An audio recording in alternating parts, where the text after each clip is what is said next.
Hello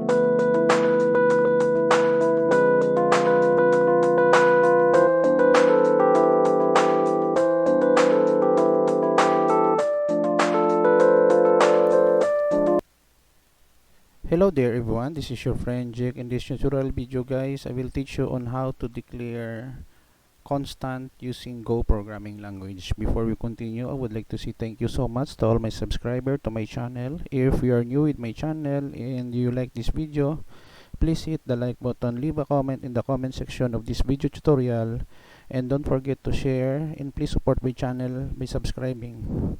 So let's get started. So here I'm using Visual Code. So we have here line number 1, package main. Line number 3, import fmt, a library file for input output in Go. And then line number 5, we have here func name or function name. It is the starting and then the ending point of the program execution in any Go program. So we have here the right curly bracket. For declaration of constant, we are using the keyword const, and then we have here the variable title string equals computer program double quotation, computer programming is fun in bracket double quotation. So here fmt print line title to display the string computer programming is fun in bracket right curly bracket. So let us save,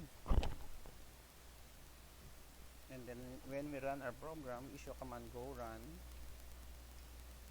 const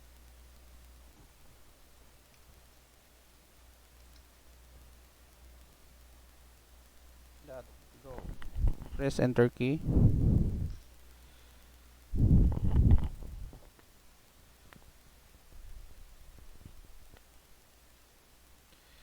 Just wait.